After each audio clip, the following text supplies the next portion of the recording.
In her past life, Olivia had been a punching bag for everyone's anger, the laughingstock of the entire apartment complex. Her husband, James, was a decorated war hero, yet he reserved all his tenderness for his widowed younger sister, Chloe. Her son, Leo, the child she had risked her life to give birth to, had pointed right at her face and yelled, "Get out! She is my real mother. You're just an ugly old woman who only knows how to do laundry." To scrape together tuition money for Chloe's son, Sammy, James had stolen the savings Olivia had put aside for their biological daughter's medical treatment. This had left the little girl with a high fever that ultimately caused her to become permanently disabled. Hey guys, ever been used by your own family? Let's watch Olivia flip the script, expose her toxic in-laws, and take her life back. Reborn into a new life, the very moment James brought home his combat bonus and demanded that she give up her government job for his sister, Olivia slapped him across the face in front of everyone and threw the divorce papers at him. "James, whoever wants this position as a hero's wife can have it. I'm not serving you anymore." "Are you crazy? How dare you hit me?" James clutched his left cheek, his eyes bulging as if they were about to pop out of his head. The hallway of the apartment building instantly fell dead silent. The neighbors' hands, holding their dinner bowls, froze in midair. James was, after all, a combat hero who had just returned with special commendations. Olivia's slap had completely shattered the pride he so arrogantly flaunted. "I'm hitting a shameless, thick-skinned jerk like you," she glared at him coldly. Her palm was still tingling, but an unprecedented surge of satisfaction welled up inside her. In her previous life, right in this very hallway, he had held his bonus money and, acting all superior, ordered her to hand over her government job to Chloe. To save his face, she had swallowed her pride and agreed. The result was her daughter becoming disabled from a high fever, while he continued to bleed Olivia dry. "Olivia, how could you hit my brother?" Chloe peeked out from behind him, her eyes red, tears falling like a broken string of pearls. "My brother works so hard out there protecting our country. How could you hurt his feelings like this? It's all my fault. I never should have brought up the job. I'll take Sammy back to the countryside to beg for food. We absolutely won't bother you two anymore." She tugged at James's sleeve, looking as fragile as a willow branch in the wind. If people didn't know any better, they would think Olivia was the wicked woman oppressing the innocent. "Shut up!" Leo charged forward like a little cannonball.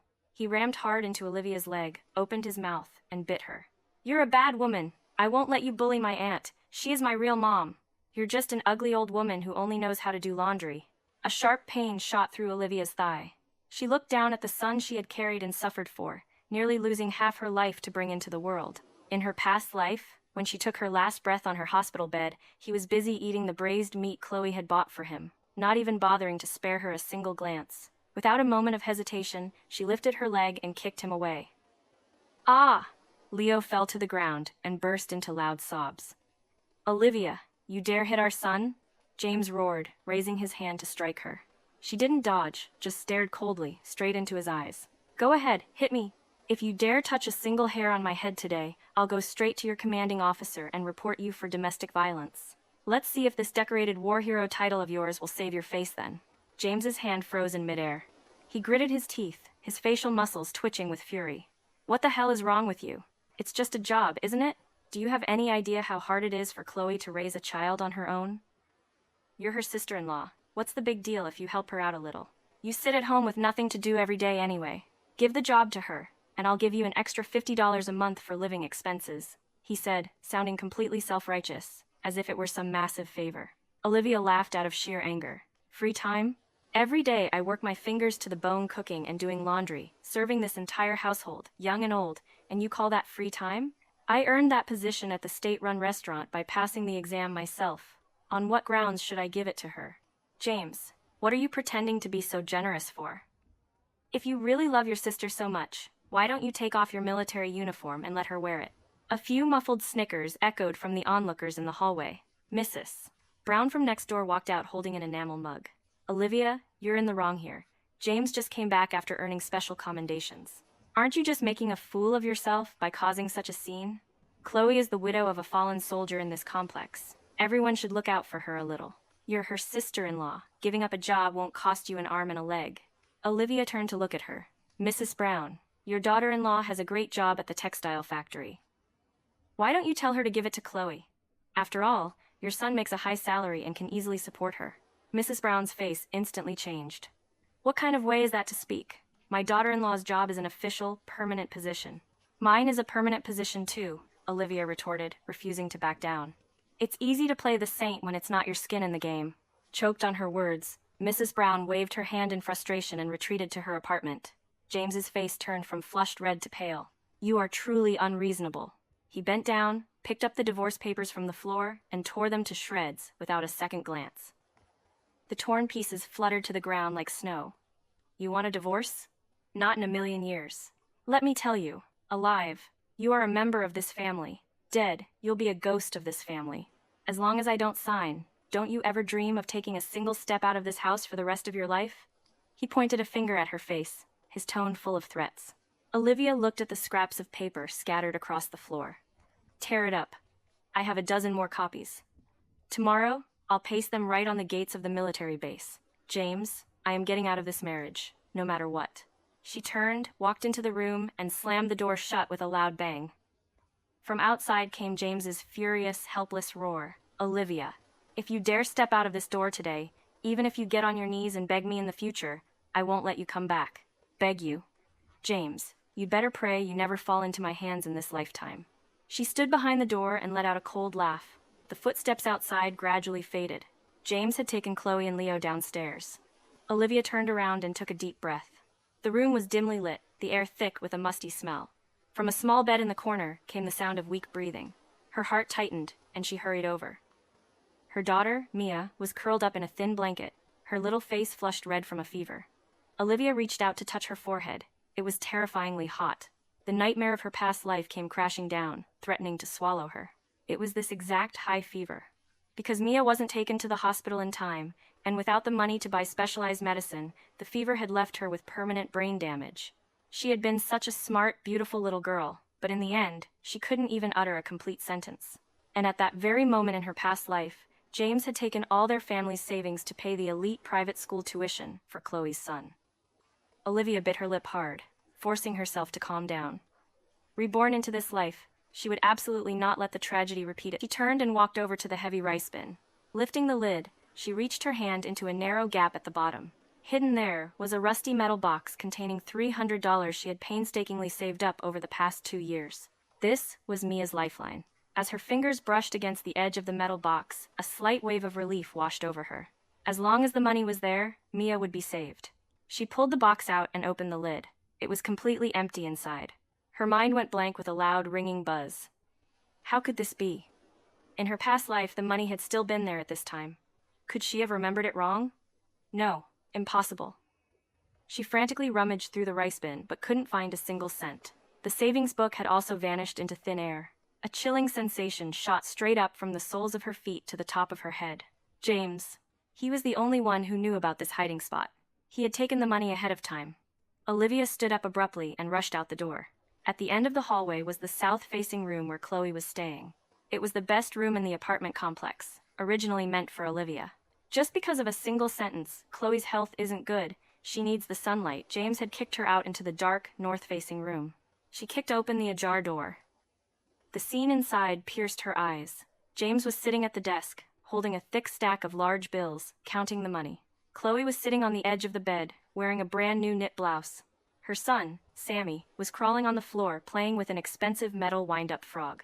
Next to him sat a tin of imported malted milk. Brother, if you give me this much money, won't my sister-in-law be mad if she finds out? Chloe said coquettishly. How would she dare? James let out a cold snort. I'm the master of this house. This money is what I earned by risking my life anyway. Just take it, buy some good food for Sammy, and pay his tuition. What does a woman know? Olivia stood at the door, watching this cozy family of 3. Anger nearly incinerated her reason. James, she spoke coldly. The 3 people in the room simultaneously turned their heads. Seeing her, James's face darkened. What are you doing running in here? Have you no manners? Don't you know how to knock? She walked in, staring intensely at the stack of cash in his hand. That's my money. It's the money I painstakingly saved, every single cent, by gluing matchboxes and smuggling eggs at the black market. Give it to me. James hid the money behind his back. What do you mean, your money? All the money in this house is mine. It is only natural that I take my own money for my sister to spend. Now get out, stop embarrassing yourself here. She took a step forward and held out her hand. Mia has a fever, a very high fever. I need the money to take her to the hospital. Give me the money. Chloe stood up and blocked James. Sister-in-law, it's normal for kids to get fevers. Just cover her with a blanket to sweat it out, and she'll be fine. Stop using Mia as an excuse to scam money. My brother's merit bonus hasn't been issued yet. This money is what he lent me to pay my rent. You can't be this selfish. Do you want to completely cut off the livelihood of us poor widow and orphan? As she spoke, her eyes turned red again. Olivia looked at her hypocritical face, wishing she could just rip it apart. Rent? The apartments in this complex only cost $1.50 a month. That stack of money in your hand is at least $300. What kind of rent are you paying? Are you renting a palace in heaven? Chloe's face turned pale as she looked at James for help. James shoved Olivia hard. Olivia, are you done causing a scene? If Mia has a fever, just go find the local clinic and get some cheap medicine. Why go to the hospital? That place just burns money. Do you think my money blows in with the wind? Pushed back 2 steps, her lower back slammed into the corner of the table. A piercing pain shot straight to her core. She looked at the man in front of her.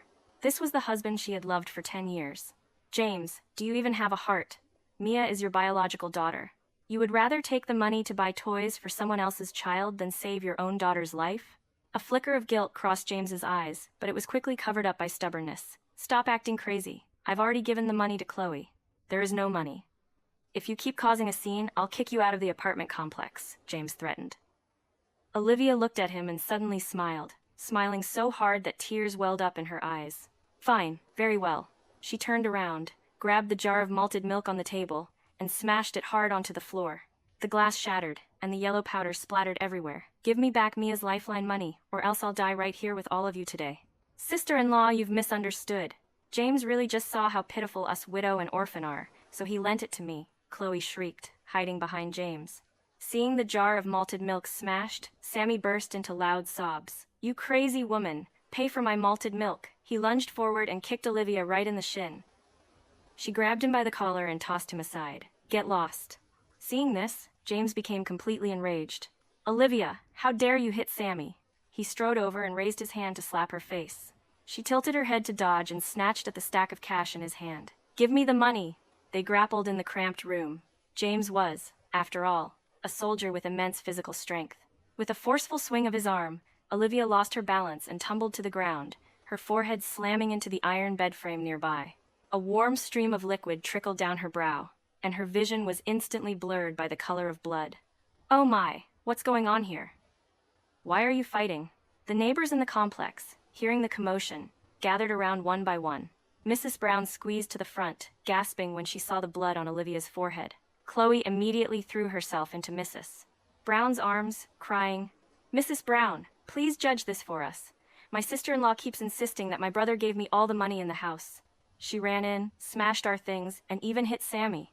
I'm just a widow. What did I do wrong to suffer such injustice? James adjusted his rumpled clothes and pointed at Olivia, who was lying on the ground. Everyone, look at this. What kind of behavior is this? I merely lent Chloe a little money to get by, and she came right to my door to start a fight like a shrew. Our family must have had 8 lifetimes of bad luck to marry a woman like her. The crowd of onlookers began to whisper and gossip. Olivia, you're in the wrong here. James treats you so well. That's right, Chloe is so pitiful. Why are you picking a fight with a widow? Hurry up and apologize to James. What couple doesn't have their disagreements? Sitting on the cold ground, Olivia coldly observed these people making thoughtless remarks without feeling a pinch of the pain themselves. In her past life, they had been exactly the same, using moral shackles to bind her tightly to this family, watching as every last drop of her blood was drained. She wiped the streak of blood from her forehead, grabbed the edge of the bed, and stood up. Lent her money to get by? She stared intensely at James. You lent her $300 to buy imported malted milk and a $10 metal toy, while your own biological daughter is lying in bed with a high fever, without even the money for medical treatment. James, put your hand on your heart and ask yourself if you deserve to be a father. The murmurs around them died down. Someone craned their neck to peek into Olivia's room. Oh my, Mia really does look sick. Her face is terrifyingly red. James's face stiffened, a flash of panic crossing his eyes. What's the big deal about a kid getting a fever? She just needs some medicine and she'll be fine. You're just deliberately using the kid as an excuse to demand the money back. Let me tell you, don't even dream about it. He shoved the stack of bills into Chloe's hands. Chloe, take it. Let's see who dares to touch you today. Leo squeezed in through the crowd. Seeing Olivia's face covered in blood, not only was he unafraid, but he even clapped his hands and laughed loudly. "Serves you right for bullying my aunt. Good job hitting her, Dad." He ran over to Chloe and hugged her leg. "Don't be afraid, Auntie. I'll protect you." Olivia looked at this unfilial son, her heart going completely dead. She didn't spare them a single glance anymore. Turning around, Olivia pushed through the crowd and headed toward her room. "Where are you going?" "I'm not finished talking yet," James roared behind her. She ignored him. Stepping into the room, she tightly wrapped Mia, who was unconscious from the fever, in a blanket and held her close to her chest.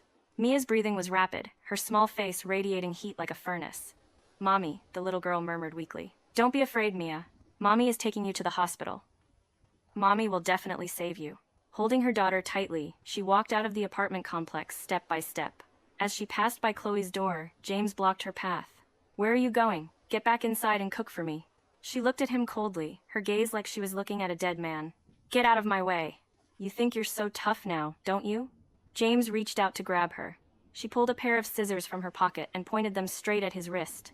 The sharp tips grazed his skin, and blood began to ooze out. Frightened, James yanked his hand back. "You're crazy." She glared at him. "James, if anything happens to Mia, I'll make sure your whole family goes down with her." "Who are you trying to scare? It's just a brat with a fever. It's not going to kill her. You just can't stand seeing Chloe doing well." James cursed as he backed away, clutching his wrist. She didn't look back. Clutching Mia tightly, she ran for her life toward the military hospital. The bitter wind of early winter whipped against her face, cutting like a knife. The dried blood on her forehead pulled at her skin, causing a stinging pain, but she couldn't care less about any of it. In her arms, Mia was growing quieter and quieter, until even her weak whimpers ceased. "Doctor, please save her." "Save my daughter." She rushed into the emergency room, her voice so hoarse she could barely breathe. Dr.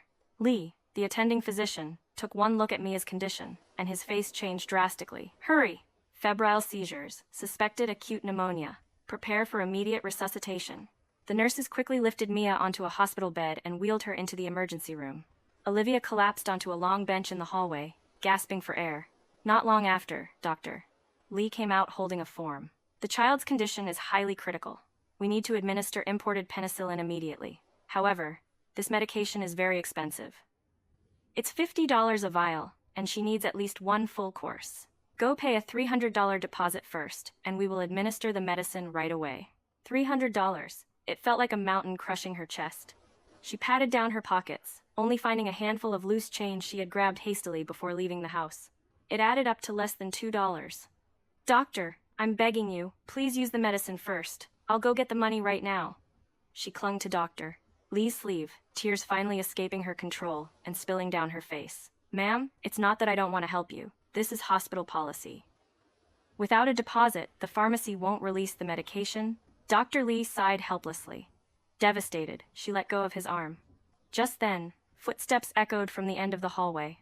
James, leading Chloe, strolled over unhurriedly. Leo trailed behind them, still holding a candied fruit skewer in his hand. "Oh, why are you sitting here crying?" James looked down at her from above, a mocking sneer tugging at the corners of his mouth. "Weren't you acting so tough just now? Didn't you want to stab me with scissors? What's wrong? Don't have the money for medical treatment?"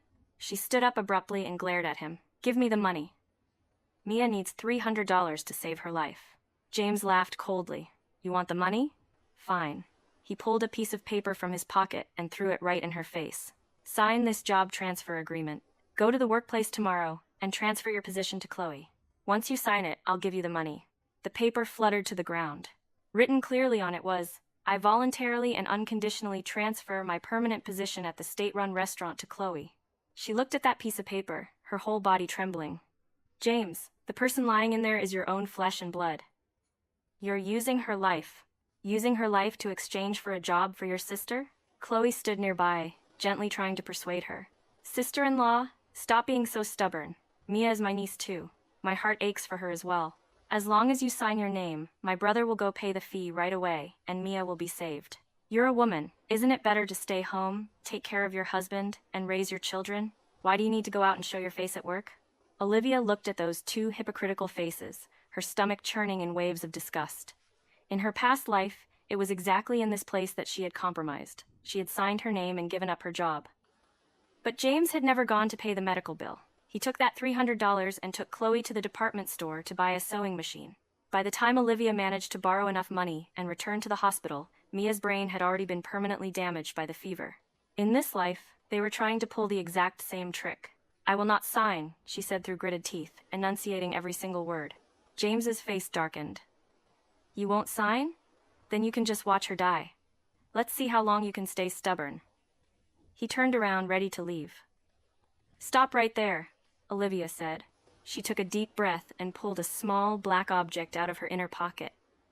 It was a mini voice recorder. This was something she had found among James's belongings in her previous life. Because he always wanted to have leverage over others, he had a habit of recording conversations.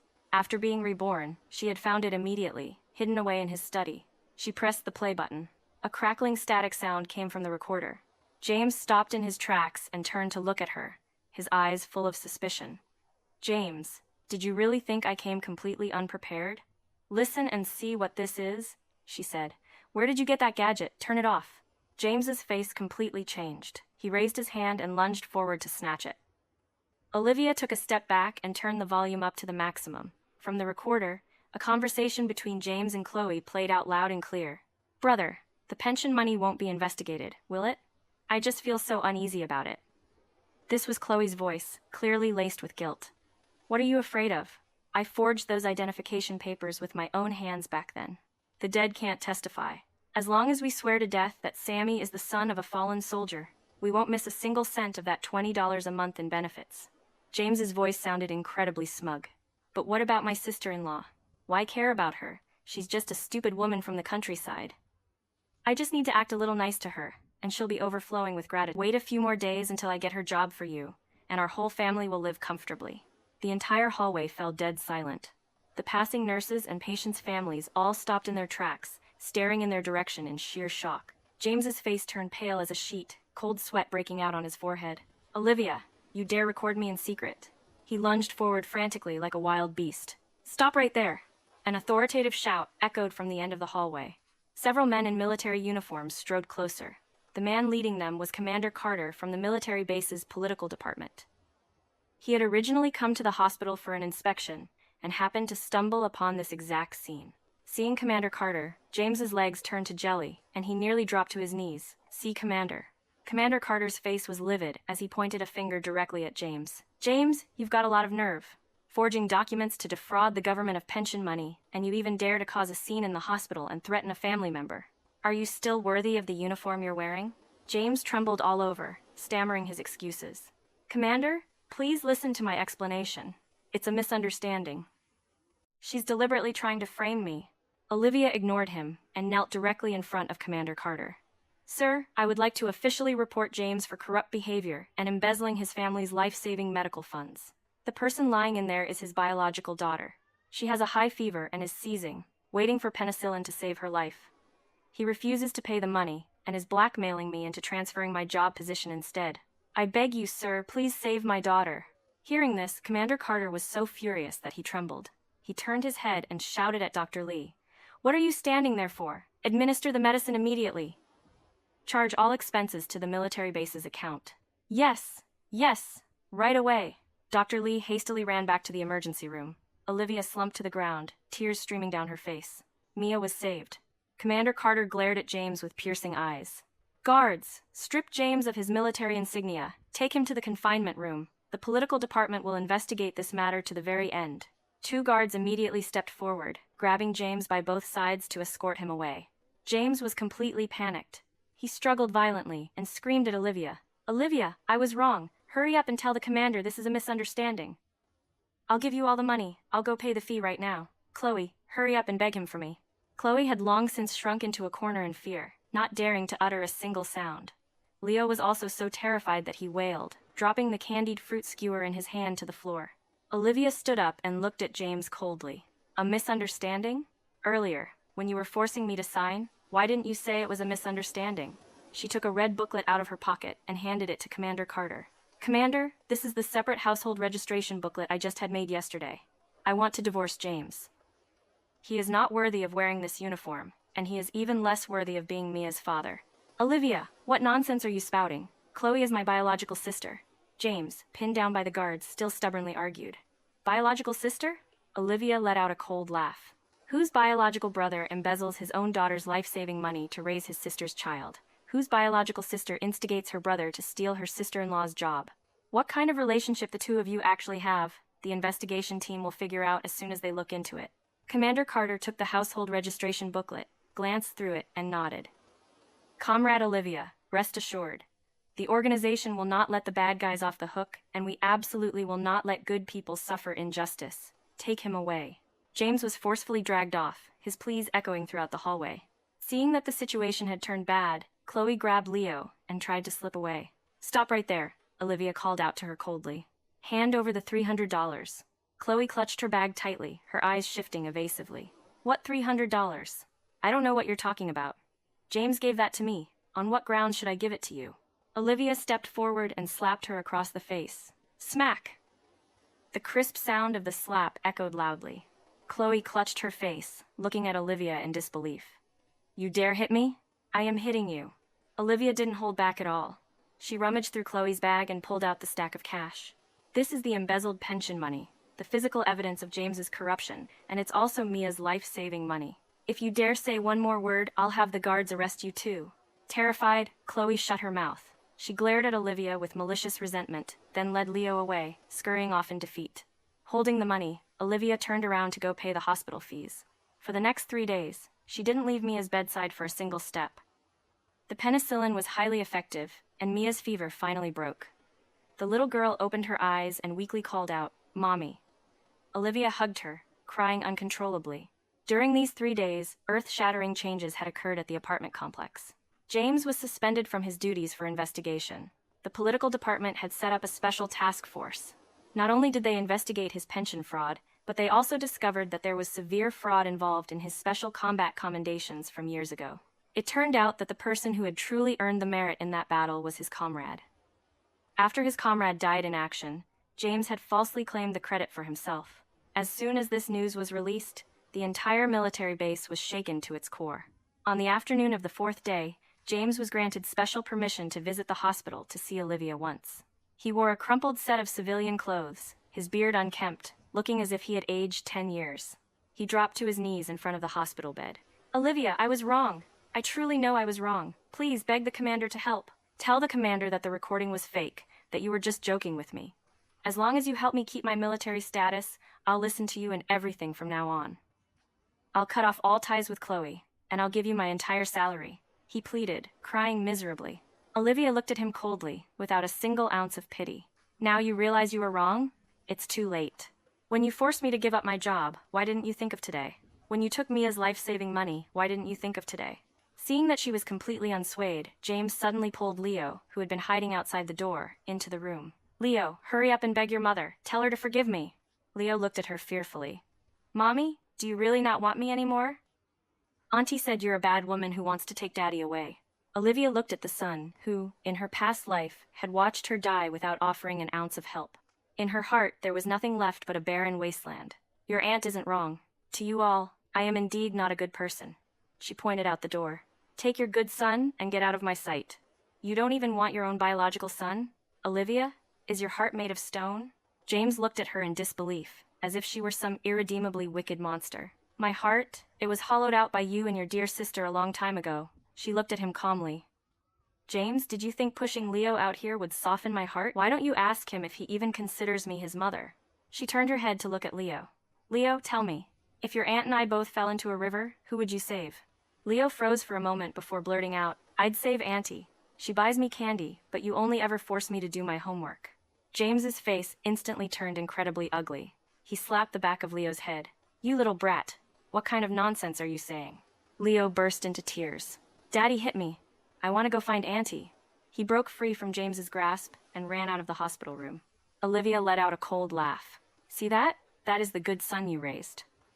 The roots of your family have been rotten from the start. I wouldn't dare associate with you anymore. James slumped to the ground, his eyes completely hollow. Just then, a commotion came from outside the door. 2 officers walked over, escorting Chloe. Her hair was disheveled, and her face was filled with absolute panic. James, save me. They're saying I committed fraud. One of the officers gave Olivia a nod in greeting.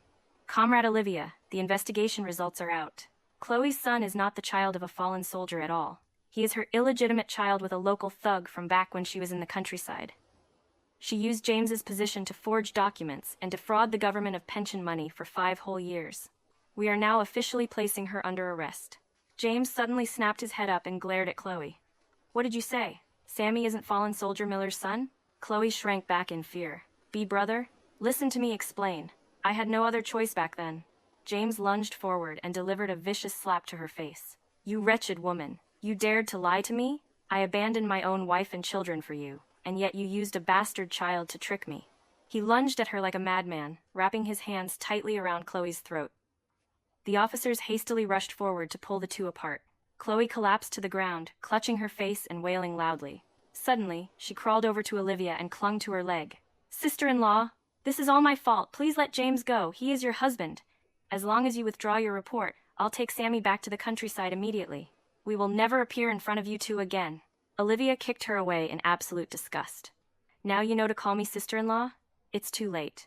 You two defrauded the government and falsely claimed a fallen soldier's merits. These are crimes.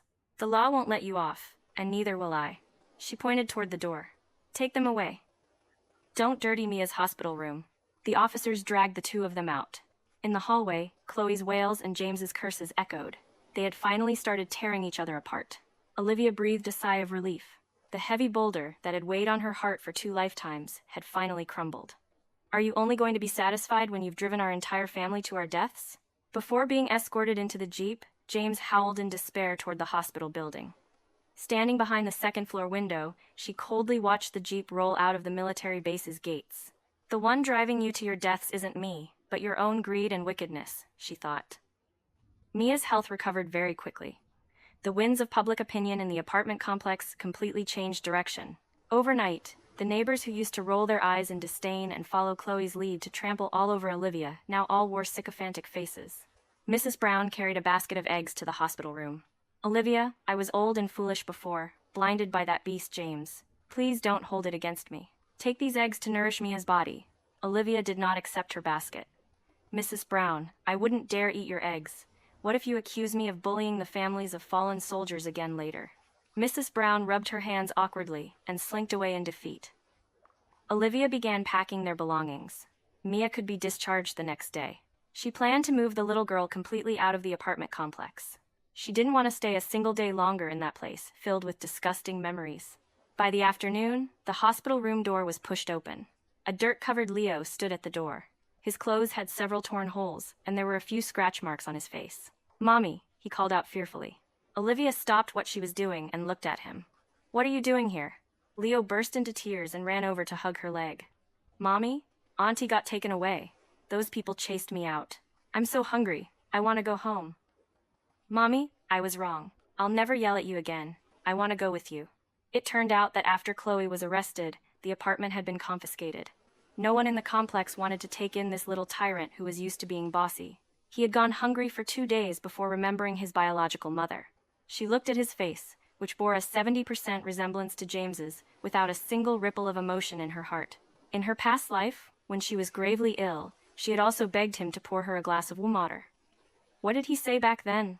Is greater than just die already. Once you're dead, Auntie can be my new mom. She coldly shoved his hands away. Get lost.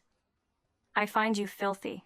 Leo froze, seemingly unable to believe that she would treat him this way. Mommy, I'm your biological son. I don't have an ungrateful wretch like you for a child.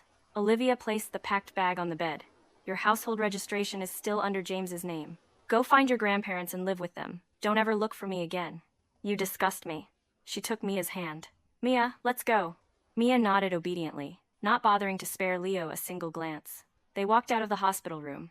Leo cried heart-wrenchingly behind them, but Olivia didn't look back once. Some mistakes could be forgiven, but some malignant tumors absolutely had to be uprooted entirely. Olivia, you are so vicious, to be so heartless, even to your own biological son.